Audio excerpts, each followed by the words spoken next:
এই যে এই যে গাছটি দেখছেন, এটা হচ্ছে পেঁপে গাছ। কাঁচা অবস্থায় তরকারি করে খাওয়া যায়, আবার পাকলে ফল হিসাবেও খুব ভালো। আঁশযুক্ত ফল।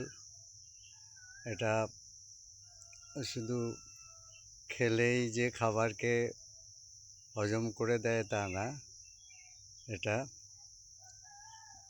কোনো তরকারির মধ্যে হয়তো একটু কী বলে ভালো সেদ্ধ হয় না, এই পেঁপের রস দিলে সব কিছু ভালোভাবে সেদ্ধ হয়ে যায়। তার মানে খাদ্যকে ভালোভাবে পরিপাক করতে এই পেঁপের জুড়ি নেই।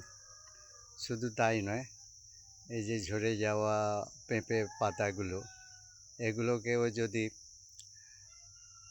মানে মাছের খাদ্য হিসাবে, বিশেষ করে রূপচাঁদ বলে এক প্রকারের মাছ আছে, তারা এই পাতা খুব খায়। তা সেই জন্যে শুধু তাই নয়, এই পেঁপে গাছ থেকে আপনি অনেক ইনকামও করতে পারবেন। এখন পেঁপের কিলো আমাদের গ্রামগঞ্জেই তো 20 টাকা করে।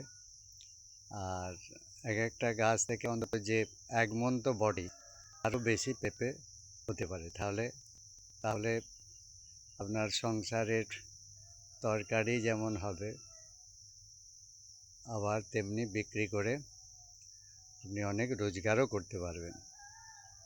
আর আমাদের গ্রাম বাংলার অনেক জায়গা, পতির জায়গা পড়ে আছে, এবং যদি উন্নত মানের বীজহীন পেঁপে এক একটাই 1 কিলো 1.5 কিলো করে হয়।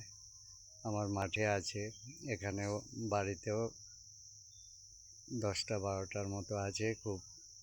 আর আমি তো প্রত্যেক দিনই পেঁপে সেদ্ধ খাই, পেঁপের তরকারিও খাই, খুব ভালো আছি। প্রায় 500-700 করে পেঁপে সেদ্ধ প্রায় প্রতিদিন আমি খেয়ে থাকি। আপনারা বলবো, আপনারা এই পেঁপে গাছ লাগান, নিজের বাগানের তৈরি পেঁপে খান, ভালো থাকবেন, সুস্থ থাকবেন।